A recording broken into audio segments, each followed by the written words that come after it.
So, despite the fact that it's the season of peace on earth and goodwill towards men, some of you may have noticed that there has been a hell of a lot of animosity of late across the skeptic community. This is far from new. It seems, after all, every week there's some new drama, but without getting into the detail here because, frankly, it's tiresome emotionally, and has been thoroughly covered in, oh, let me check my drama alarm, about 50,000 streams, just approximately by this point. So, essentially, I think I'll skip the details. If you're interested, I don't know, Google it?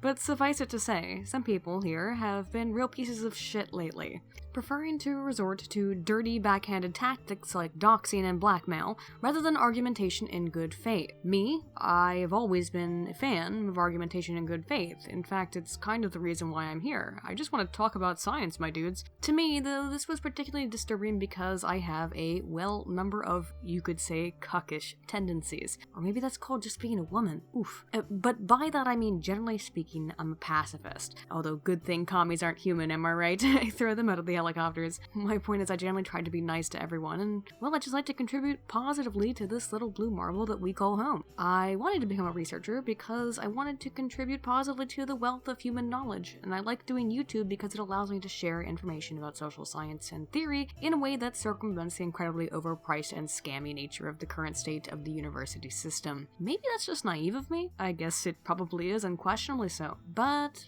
that's sort of the point of this video. My own naivete, our all collective naivete, our desires to be nice to people, and our desires to be mean to them, to understand why people can be so shitty on the internet, or why they can in contrast be so caring and open. Because we can easily observe both phenomena, both what appear to be near pathological oversharing and emotional outpouring, gee, I've never done that before, simultaneous with the seemingly complete lack of all type of empathetic response. As such, while I believe I've mentioned some of these theories in topics before, today, to ring in the new year and to celebrate Christmas, I suppose, although a bit late, we'll be discussing what is arguably my favorite topic in social science, and the precise reason actually why I was drawn into this field. Computer-mediated communication. A panacea or pancoption? Or maybe just a very interesting conundrum of human behavior when placed in an environment in which our brains simply just don't really have the framework or the frame of reference to truly comprehend. By that I mean, very briefly, as we've covered before, while people were able to differentiate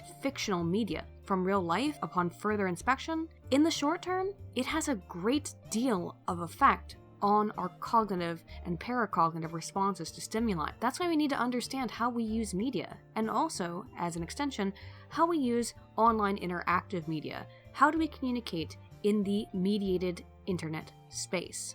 I'll start with sort of my area of research and interest in this topic. I'll try to be brief, as you all know. I'll be as brief as I'm capable of being, but I want to go into that because there is some irony in it, given I have had to recently come to terms with just how really truly shitty people can be on the internet. I mean, maybe that's not as much of a contradiction as I previously thought, now that I get into it, but it's a little bit disconcerting because this is something that I've been studying for, at this point, about 10 years, and for me to not have seen it right in front of my big stupid face, yeah, it means I have to go back and take a look at what the fresh fuck happened. What we do here is go back. I also want to talk to you a little bit about my personal experience with this, because it is going to be later important to help illustrate my point about self-disclosure online as it pertains to social information processing, social presence, and the hyper-personal model, and the relevance that it has both to anonymity and to parasocial relationship formation. Anyway, I had a really hard time making friends as a teenager. This is what I'm getting at. I was weird and awkward and nerdy, and I only wanted to talk about the X-Files and Star Trek and Stargate. So obviously, as you might guess, I was very popular. Come on, natural 20. Daddy needs a new sort of wounding.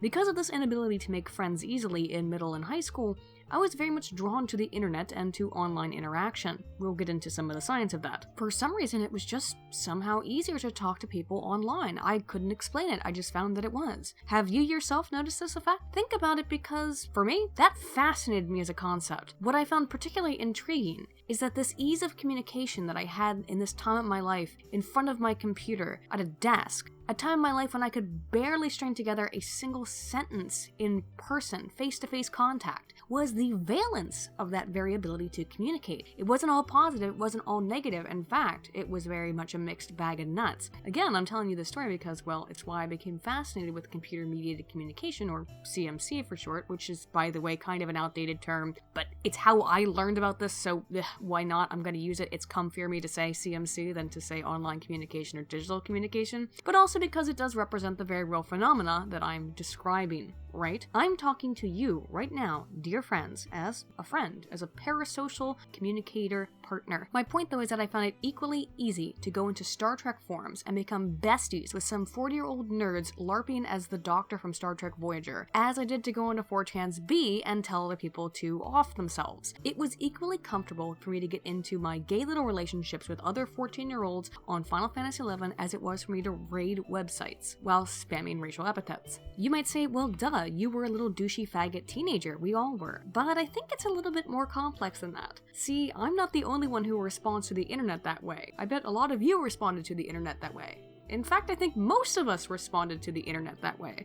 And it's a multiplicitous product of something called Deindividuation, or what we might more commonly refer to as anonymity. While offline, I was a near-mute spurg. Online, I was shitposting on 7chan about spider experts, and that's an old word filter, isn't it?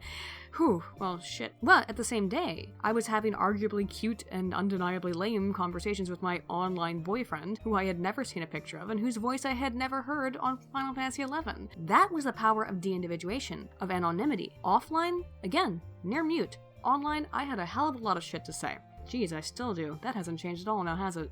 De-individuation is about what it sounds like. It is the removal or obfuscation of the individual sense of the self as an individual, in instances where the individual identity is hidden. It is as close to a tabula rasa, that is to being the blank slate, as one can really possibly get, in that it removes social norms that typically constrict our interaction with others. Moreover, it removes any kind of identifying features of the self. You become nothing. You become anonymous. They call themselves anonymous. They are hackers on steroids. Now, of course, within your head, when you really start thinking about it, you cannot remove the sense of the self. Our senses of the selves are an amalgamation of all of our social group identities as well as individual traits that are unique to each individual. But in an anonymous situation, a lot of those features that would describe or depict or concern the self have been removed. You have become nothing. And that can have both some positive and negative effects. But what it means for social interaction is that all of the social norms and niceties that we normally participate in the day-to-day interaction with other humans are removed. That is, any given social environment is affected by a multitude of formal or informal laws that affect how others perceive us and how we interact with one another. These rules, these social niceties, affect basically how we act, why we're polite. Bravo! Wonderful! Wonderful! Bravo! His performance was clearly not I do not understand Data. Because it's polite. Why we don't just walk up and shit on someone's plate. That's what a social norm is. Without social accountability and norms, you can be as much of a piece of shit as you would want to be, right? If there's no repercussions. Why are there repercussions? Because if you do something that really pisses someone off, they're going to punch you in the face. They're going to put you in jail. They're going to, in some way, affect your social reality. That's why we don't break these norms. But online, the identity has been obfuscated. The identity has been removed. The sense of the self has been hidden. And by that, it means that all of those social norms, all of those social niceties are no longer really in play, now are they? After all, as long as your identity is obfuscated, where is the potential harm to the self? You're not going to go to jail for it unless you actually break a law. If you're just being a dick, there's no repercussion to be had. This has been referred to colloquially, as some of you may know, as general internet fuckwad theory. But this is really just a product of de-individuation in terms of the psychology. When you are no longer an individual, you have no reason to capitulate to social normative behavior. The history of research on anonymity is long and storied, but the obvious and perhaps seminal example lies in Zimbardo's 1969 study of anonymity effects, wherein, of a sample of female participants, said participants were more likely to cause harm in the form of administering what they believed was an electrical shock to a hooded individual, that is an anonymous Confederate, than Confederates whose faces were evident and revealed, that is individuated participants, I guess, to avoid being redundant. We can see the application or extension of deindividuation further in the bystander effect, identified initially by Darley and Latane in 1968, following the violent murder of Kitty Genovese in 1964, who screamed for help outside and then further inside the stairwell of her own apartment building, while so many as potentially up to 40 of her neighbors listened on without a single one of them so much as phoning the police. Research suggests that often a victim is less likely to receive assistance when surrounded by a group rather than a single bystander.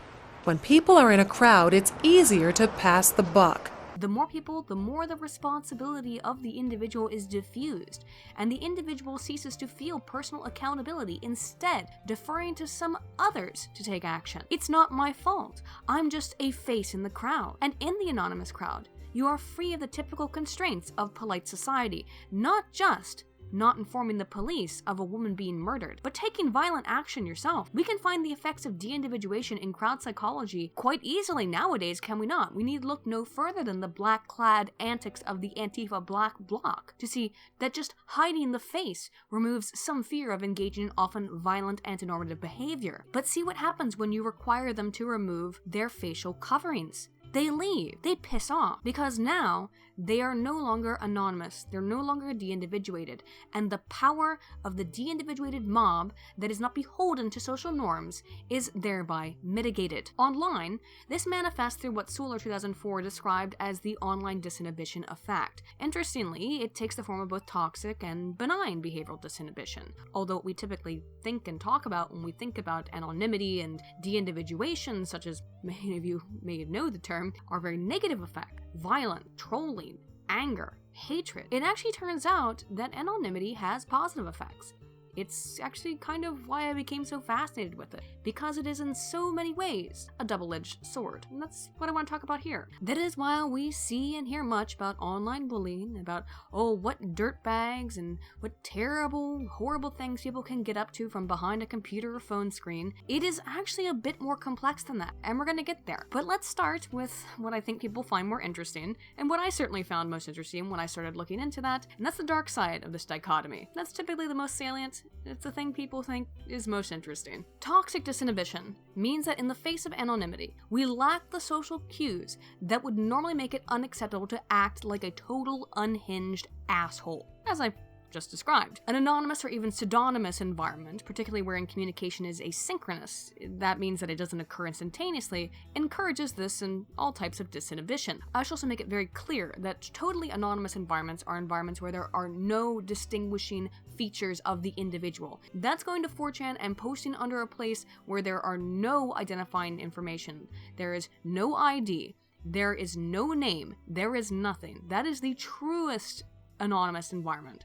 However, anything beyond that, while it could still be defined as anonymous, I would personally define as pseudonymous, which means that there are some identifying pieces of information, but, it kind of exists on a continuum. At the lower level, we would have something like a board where you have an ID associated with you in a thread. That's a bit more pseudonymous than a totally anonymous environment. And then as we go forward, you might have a forum avatar or something like that. It would be a Reddit account where you have many posts associated with the name. These are all more or less pseudonymous, but still, these are online entities that have been created by the individual, and that, generally speaking, are unassociated with the offline identity of the person in question. But what happens, as I mentioned earlier, in many of these environs, such as forums, Reddit, 4chan, all of this stuff, when your identity is obscured, as is the identity of other communicators involved in the environment, there is no real reason to maintain any social norms or niceties, as I've described. The extent of deindividuation can affect the likelihood that one may experience both toxic or benign disinhibition. But in the case of toxic disinhibition, merely seeing the face of an individual to whom one is considering causing harm may be enough to mitigate this potentially dangerous effect if you're really wanting to hurt somebody. Just seeing their face, that puts a person behind the mask. It puts a person behind the name. Sharif Churchill 2010 described this in the context of online bullying as the cockpit effect, and likened the perspective one may form online when engaging in hurtful discourse as similar in its psychology to fighter pilots who felt little to no empathy toward the people that they were attacking, that they were dropping bombs on, until they saw the faces, until they saw the true ramifications, and perceived the potential harm they had caused as more than just merely targets on a map. And while if you go and look up the people who bombed Hiroshima and Nagasaki, they weren't really full of remorse. A lot of soldiers have been, and I think as such, it's not a totally inaccurate analogy. We've done a lot of things we're not proud of. Robbing graves, plundering the tombs, double parking. But nobody got hurt. Well, maybe somebody got hurt, but nobody we knew. But yes, seeing a stable representation of a person, say even an avatar, can reduce the propensity that we may feel to experience this cockpit effect, to not see them as individuals, but to see them as bombing run targets. Knowing what we know about parasocial relationships forming over time through interactions, it makes sense that just seeing an avatar, seeing a stable representation of another person, that you can associate personhood status and individuated effect, therefore they are not totally anonymous, can mitigate potentials for toxic disinhibition. You ever join a forum or something like that? You immediately respond to somebody, he seems like a dick, and then soon thereafter you keep interacting with the guy over and over and you come to be like, maybe he's okay. Is it because you're actually okay with that guy, or maybe because he's become a little bit less anonymous to you? He's become a little bit more of a person. This idea of personhood status, of individuation, is where we start to see the drop-off in toxic disinhibition. But simply put, the more anonymous the communication, the more people who are communicators within the environment are to be assholes all to each other. Not only because of a lack of facial or iconic representation, but also because that interaction exists independent of social norms, niceties, and even legal repercussion. In some cases. This is very simple to observe. Consider, for instance, the different social norms in place between a situation like a formal business dinner, in contrast to a birthday party that invites only friends. Not only are there general social rules, such as, for example, clothing choice, which in and of itself is highly culturally relative and highly relative across group norms, but there's also the group-constructed independent norms of every individual instance of group interaction that are extremely specific to individual group instances. That is, some group of friends at a birthday party may have a unique group norm about which topics can and cannot be breached. You don't talk about Lindsay's weight problem or something like that. However, this norm is created by the members of the group and does not hold any real use or value outside of that particular group context. Though we have some very generalized social group norms, i.e. don't be a complete asshole, don't pull down your pants and take a shit in front of all of your friends, well, unless it's India, I guess, then maybe, really activates my almonds, have to think about that one. But the point is that although we have general group norms of how we behave, we also have very specific, independent, tiny group norms that we form with our friends, family, and social interactors. Generally speaking, this happens with every group, and it very often happens completely non-verbally. There are no words exchanged to say the things that you do and do not talk about within a group. For example, after a period of interaction, a communist revolutionary group may decide without anyone uttering a single word that perhaps is just better to avoid the topic of General Pinochet. But pay note, because it's very easy to notice these unspoken rules the second that a newcomer enters the group, as it is very easy for he or she to violate any of these norms simply out of their own ignorance. However, for those who wish to maintain a presence within the group, acclimation to group norms is usually a quick assertion in behavior. That is, as soon as you realize you've done something wrong, well, you'll either apologize or you'll adjust behavior or you'll leave. That's pretty much the options that you have.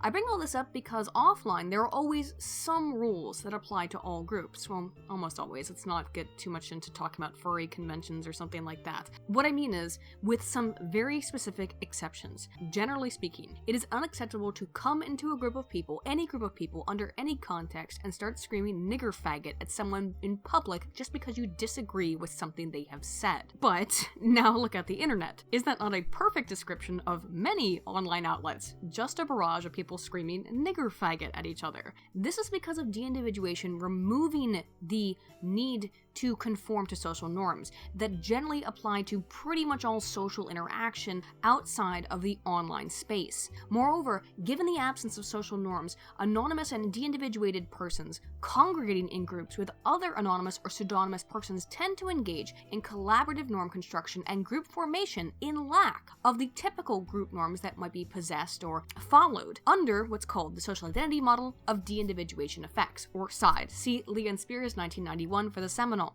That is, given anonymity removes the limitations of typical social niceties, it removes social norms, you would have pure chaos, and well, many times anonymous environments are pure chaos, but what we find is not pure chaos. We find actually in their place, we create them spontaneously, we create them constantly. Moreover, just as in any other situation, we come to prefer and view our shared anonymous in-group members more favorably than out-group members, even when, interestingly enough, we can't really identify them beyond symbols of our shared anonymous group affiliations that must be precisely stated, stating memes, stating an in-joke. Even more interestingly, at least to me, is that given the sense of self has been removed in the de-individuated environment, at least to some extent, given the blank slate, the tabula rasa of internet communication, this means often that the group identity, and according to the SIDE model, describes this, comes to supersede any individual identities or even social identities, including offline social identities, offline perceptions of the self, when it comes to online group interaction and when the online social group, the online anonymous social group, is the most salient. What that means is that when you are interacting with your online pseudonymous or anonymous social group, nothing else matters in terms of your sense of the self. This is what the SIDE model predicts. It is that the individual is replaced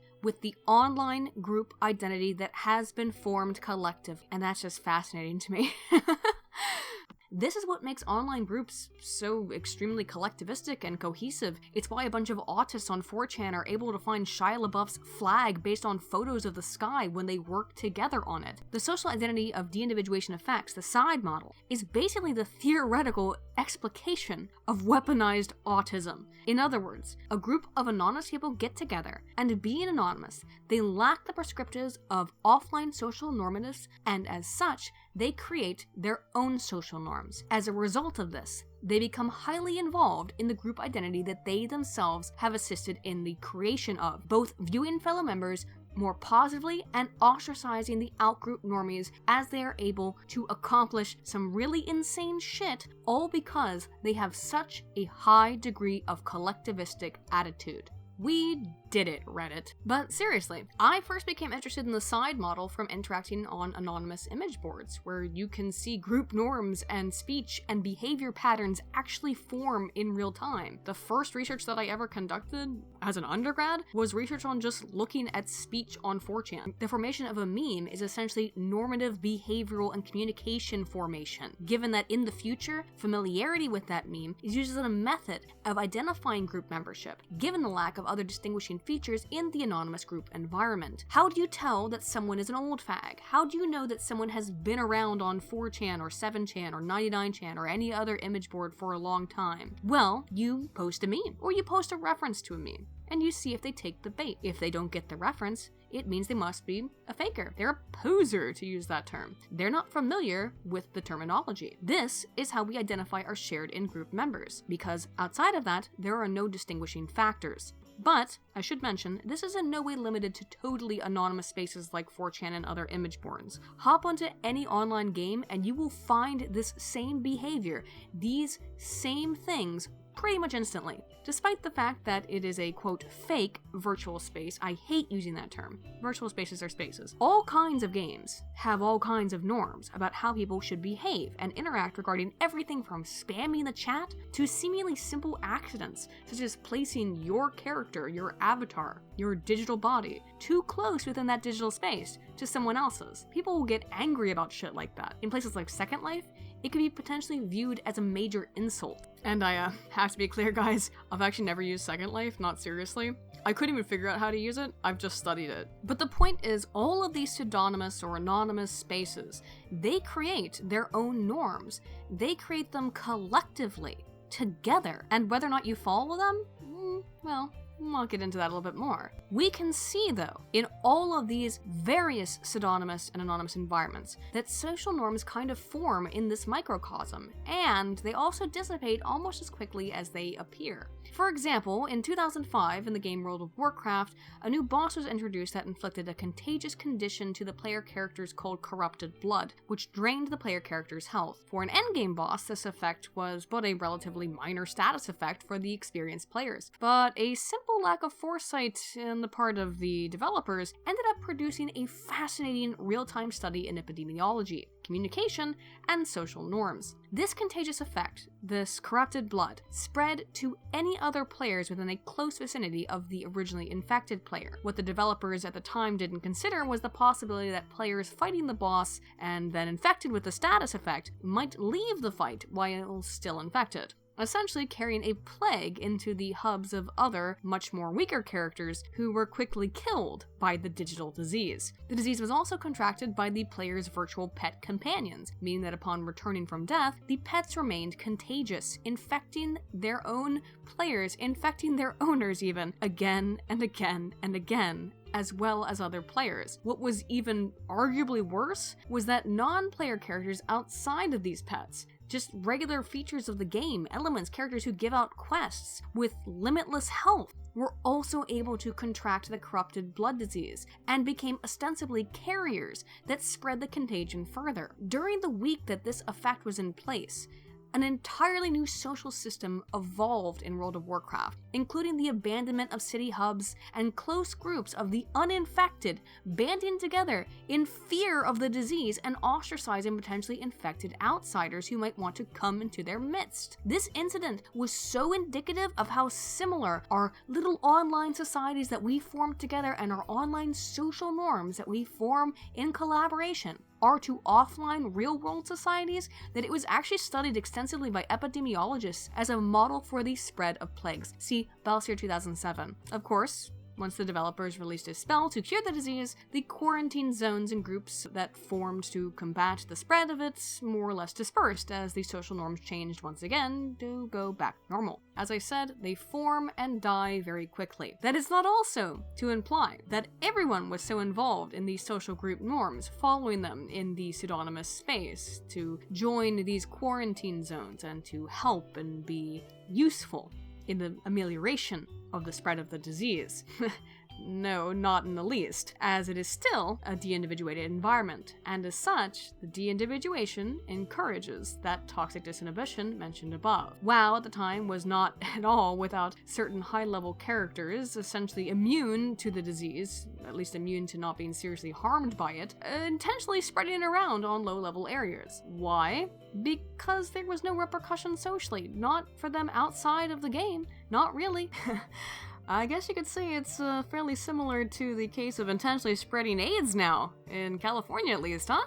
And the other players, they were all essentially anonymous too. There was no reason not to kill these people, at least, in the game. This is, of course, colloquially referred to as trolling. Trolling is really nothing but a manifestation of toxic disinhibition, the thing we've been talking about. Trolls have nothing to lose, only enjoyment to gain in anonymous spaces by watching others get worked up or fucked up. We all know this, kind of, I think, at this point. But it doesn't hurt to explain some of the psychology behind it. Why do people enjoy trolling? Why do we all enjoy trolling? Because I think kind of most of us do on some level. And we do because it is a freeing experience from social norms. As we have discussed, social norms are absent in anonymous situations, or at least they're far less salient than they might be in offline situations. Thus, trolling is an opportunity to act out one's desires without fear of consequence. While the person getting trolled might be butthurt or truly deeply upset and view it as an expression of malice, it may be very psychologically therapeutic for the one doing the trolling. Again, it could be a release. This is sort of where it comes into a give and take of, does this make it moral or not? Well, it's a bit morally relativistic, is it not? If the question is here, it makes one person feel good and another person feel bad, do we have to ask the question of what is the ultimate net gain? And yes, of course, put up the bike fag meme. Utilitarianism! But here is the point of trolling. Rules and social conventions be damned. This is the one time you get to really say what you really think. Well, it might not actually be what you really think or really believe. You're just allowed to say it, so you say it. That's kind of the interesting bit about this. You can just bullshit because there are no repercussions. There is nothing stopping you from spreading complete lies. There's nothing stopping you from just being a shitlord. And that's really interesting. You can basically roleplay as whatever you want. You can be whoever you want. The biggest piece of shit that you would potentially ever feel possible wanting to be. But it also gives you this really interesting ability to be able to express yourself in ways that you might feel restricted offline. But again, this is the double-edged blade of Deindividuation and anonymity, in that, yeah, you can express your pure unfiltered opinions and tell everyone that you've ever wanted to tell just exactly what the fuck you think of them and how much of a piece of shit you think that they all are, which,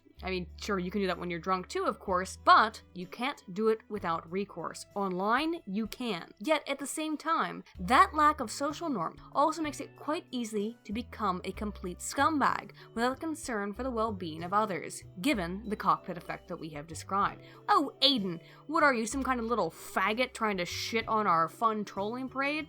I'm absolutely not. It's the internet. It's just trolling and in good fun, and I actually completely agree with it. I sure as hell have done it myself. As I just mentioned though, I think trolling can actually be psychologically helpful as it allows for a release from the social contract. But at the same time, as with anything, too much of a good thing can't lead to bad.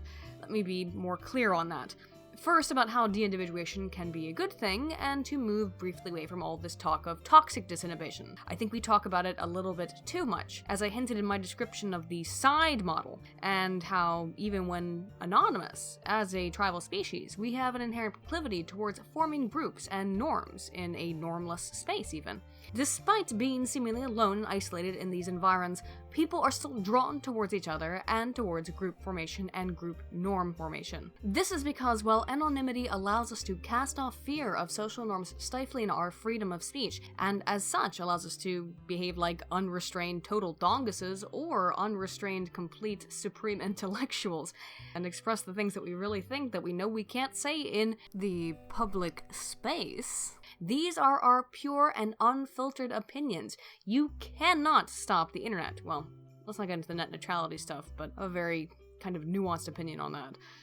Well, again, this often, though, can manifest in the form of trolling. It can also, as a form of benign disinhibition, manifest in a type of a stranger on the train effect. Deep or personal issues are sometimes easier to describe to a complete stranger, knowing that any sordid or embarrassing detail of those issues have essentially no way of coming back to bite you in the ass outside of that anonymous interaction. That one instance, that one act of communication is isolated. It is an island, and thereby you can kind of say whatever you want. If you want a visceral example, well, head on over to Yahoo Answers and take a gander at the type of people who post insanely personal shit, asking for advice from completely random strangers. I mean internet academics. This is because anonymity has this freeing effect, both positively and negatively, both toxically and benign. Interestingly, but sort of by the no shit factor of social science such as I have described in the past perhaps, it is not surprisingly that people who are seemingly most affected by this freeing effect in the form of social compensation hypothesis are individuals who are higher typically in social anxiety. Zwiecka and Domusky, 2008, found that people more prone to social anxiety shared more, posted more, and were more open about their lives on social media than traditional extroverts. And that makes sense when you're talking about people who likely feel highly uncomfortable communicating under normative social criteria. I should know, I have been among them. I have described my own personal experience, and again, I did that for a reason. Thus, while I became interested in online de-individuation from observing social norm formation on image boards, which are generally pretty aggressive and toxically disinhibited, it's the more light side research that came to really fascinate me. So let's take a moment to discuss how we form relationships in the pseudonymous or anonymous space. So, we're in this online environment. Lots of us are anonymous or pseudonymous. That is, it's pretty easy to change personas and become a totally different person, another aspect of the self, and another aspect of anonymity that I haven't really touched upon yet, which can have both positive and negative effects upon the sense of the self or upon individual interaction with others. Playing the role of a different person could actually have long-lasting effects for our offline self. I'm trying to not go into this in too detail, but for example, Ian Balance in 2007 found that when studying the effects of inhabiting a digital body, that is an avatar, people given taller avatars were more competent at a negotiation game than people given shorter avatars. It had nothing to do with their real-life height, it only had to do with the body that they were inhabiting online. After interacting in a digital body, a follow-up study, Ian Balance in 2011, identified a scaffolding effect of this confidence. That is, the avatar and online presence you use to represent yourself on this space has been observed to potentially actually affect your offline behavior. If you're a fat black grandma who roleplays as a rude white hipster douche who shushes people all day, maybe you will just find yourself a little bit more prone to shushing people more offline. I am Dylan Toback. No, don't say that. We don't have time for that, okay? Is anybody online the person who they say that they are? Okay, do you know how to find the real Dylan Toback? Well, what I'm saying is he doesn't exist. I made up the name Dylan Toback. I've made up dozens of names. I'm really good at it. My real name is Catfish. It also gives us the ability to experience the perspective of others, potentially, which can increase empathy for outgroups by inhabiting the digital body or the sense of the self by assuming the trappings of the outgroup in the anonymous space. See Meister et al. 2015. My guess behind the psychology of all this, though, is that although it is still ongoing research, it's kind of simple. It's a bit of an avoidance of cognitive dissonance in addition to mere exposure effects. That is, we look at our past behavior in order to explain and understand our current beliefs and behaviors, while merely interacting with a group or individual over time, this by the mere exposure effect, increases our proclivity towards liking of that group or individual. Basically what I'm saying is that if you inhabit a digital body of a person or a role that you are playing, that is a group that you do not belong to, and you continue to play that role for long enough, when you feel more positively towards that group or role in the future, you would look back into your past history and this role-playing environment or this mere exposure effect in order to explain your current beliefs or feelings. If this is enforced upon someone, though, like, say, let's pretend all white emojis, which do in fact serve as a form of self-representation in online speech. Oh, fuck. Guys, you don't understand how much I want to just go off right now and talk about avatars and digital representations right now. I'm trying very hard to stay on track, but I really want to talk about digital bodies, but no, Aiden, stay on point. You're 40 minutes into this, and it's not going to get any better. Anyway, let's just say, for example, if everyone was forced to use brown skin emojis. As such, I would argue that it is possible for that restriction to lead to more psychological reactance than to a reduction of bias, as we have seen in the research of people inhabiting digital bodies of outgroups. But I haven't seen a study that has isolated the potential effects of digital identity restriction in contrast and in connection to reduction of outgroup bias. Anyway, the point is that we know that even LARPing, that is role-playing as an outgroup, can decrease intergroup conflict, and that exposure to this type of digital identity inhibitants can affect how we behave online. Does that mean that trolling all day long will turn you into some kind of monster? We are anonymous. We are strong. We do not forgive. We do not forget. Well, no, not inherently. And with all the things in this sort of area of research, this is not a determinant, just potentially a predictive. If you find yourself, say, becoming irrationally irate at a group of people, well, maybe try role-playing as one of them for a couple of hours and see if it helps you reduce some of that rage. That's all I'm saying. I'm not saying you're wrong to be irate at those people, but if it seems to not have any basis in reality, or any basis in anything other than a personal grievance, try it out, I guess? It certainly never hurts to try and look at things from a different angle or perspective. After all, if we are truly in the right in our positions, it shouldn't be an issue to potentially really dig in there and examine the beliefs of the other side, correct? But hang on, it goes a lot further than that. Woo lads, I really intended for this to be a one-part video, but it looks like it's probably not going to be because I have another 3,000 words to go through, and ooh, I just don't think at the length we're at, that's going to be the best kind of option. The second part of this video will be dealing with the light side research, the positive effects of online interaction. So far, we've kind of only covered the negatives. Not entirely, we did cover some of side theory, which I think is really interesting. But, for the sake of time, and because I understand that I have a tendency to ramble, I think we're going to end it here. This was a really difficult video for me to do, I should point out, because this is without a question my favorite topic, and it's why I came to love media psychology. As such, this will clearly only be part one of several videos that I plan to make talking about a lot of these topics, in addition to as I will be getting back to talking about social psychology and statistics in general. Particularly, I would absolutely love to delve very deep into the research on digital bodies, if you catch my drift.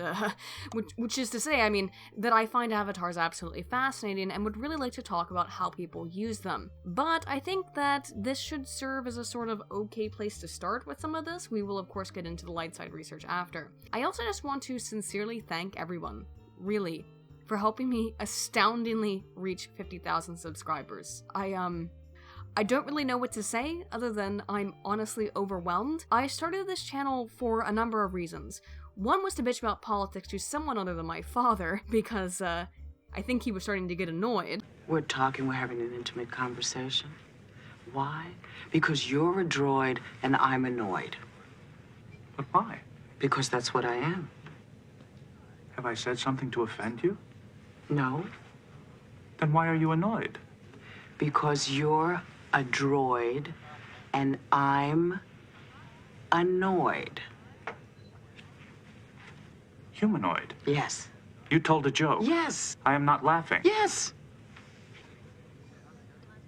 Perhaps the joke was not funny. But a big reason, and obviously the reason behind the videos like this that I make, is because I sincerely love social science, and I wanted to share my love of social science with the world, without the need for others to pay for expensive college degrees in something that, well, let's get a little bit real, is as silly as media psychology. Along the way, I have to say, guys, I've made a lot of friends, as is typical if the psychology that I have just described about the internet has any basis in reality, which, well, it does, and as always, it's cited below. Particularly, I want to give some little shout-outs to people like, of course, Dr. Lehman, Braving Ruin, Naked Ape, Mitch, the charming man, that is, Politipod, Sinatra Says, Naka, everybody over at the Honey Badgers. Wait, why the fuck did I start making a list? There's way too many people for me to possibly name. There's so many people who have been so nice and kind and considerate to me. People I consider friends. I don't know who else. So many. It's really hard for me to even begin to describe. In short, all you people who I do consider friends, well, shit. It's been a fucking pleasure. And I hope we can continue this. Of course, I was lucky enough through this platform to meet Hard Bastard in a YouTube romance that I swear to God you guys will never be as publicly saccharine as Greg and June, no offense to them, but I swear that upon penalty of committing Sudoku. Also, and more importantly, I do think that in almost a year of doing this, I have never once verbally thanked or even shilled my Patreon in a video. I mean, I've put up some text, but I've never actually thanked you guys. It's not in any way because I'm unappreciative, but rather because from the beginning I felt kind of dirty about even making a Patreon and accepting or asking for shekels, but holy shit, thank you guys beyond words. At this point, knowing that if the real world really does crash in on me, I have support is, well, yeah, it's just beyond words. It's been a hell of a year, lads, and I don't intend on stopping anytime soon, as long as you folks are still picking up what I'm putting down and enjoying it. I just want to say, Merry Christmas, Happy Yule or Saturnalia or whatever, glorious Starlight Celebration of course, and a wondrous new year to you all. If you've enjoyed this video, please be sure to like and subscribe. I'm Aiden Paladin, Altana Volt.